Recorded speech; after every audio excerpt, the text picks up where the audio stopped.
I want to know what's happening in terms of the tech that the future Indian infantry soldier will carry. What's happening maybe in India, what's happening across the world in terms of innovation and research that will probably adopted by India at some point. It's sort of in the realm of fantasy, but I am honestly talking about stuff like exoskeletons. I am talking about devices that improve your line of vision. I am talking about devices that give you a better sort of domain awareness of where you are.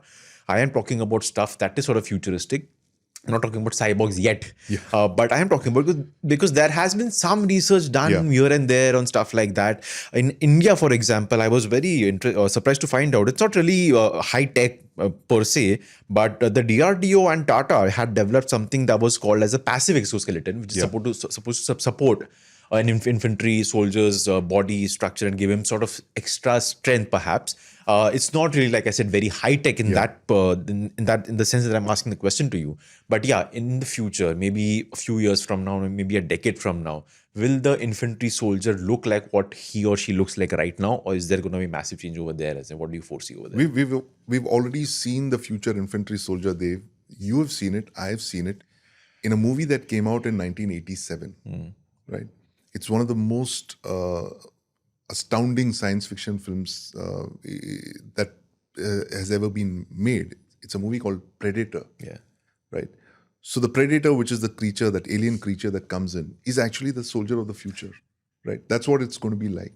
You're going to have a guy, though not 7 feet tall as the Predator is, but someone who's enormously, competent, who can carry a lot of load, which is where your exoskeleton comes in, who can hide, which is where that invisibility cloak of the Predator is.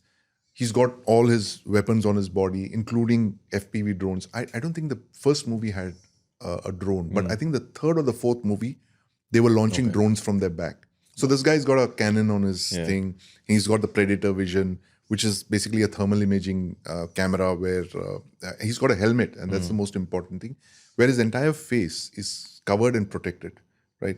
Which means that that's a smart helmet. He can see the environment around, and you have that Predator vision thing.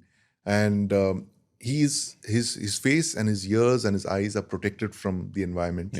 So, which means that gases, LRADs, things like long-range acoustic devices, which the Americans are supposed to have used in Venezuela, will protect him.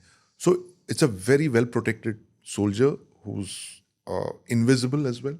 And this invisibility thing, and this is exactly what I was seeing in this the footage from the Russia-Ukraine war. You see soldiers walking around in cloaks, right? Those are the first invisibility cloaks, the Harry Potter kind of things, where they're trying to hide from these FPV drones, right?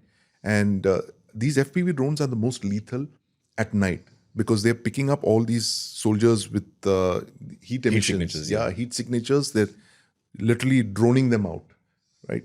And that is something that we're going to see a lot of, because let's face it, the battlefield of the future, forget the future, the present battlefield is infested with drones.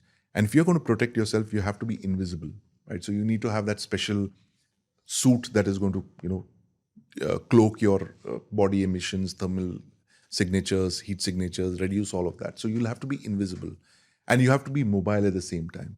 You're seeing that in Russia, Ukraine as well. You have the concept of motorcycle-borne infantry, because the Russians have realized that you can't mass in the way that you were, the way the British did in 1901 in the Boer War. They had to, disperse. They had to move in small teams. This is exactly what's happening, not because of the rifle today, but because FPV drones.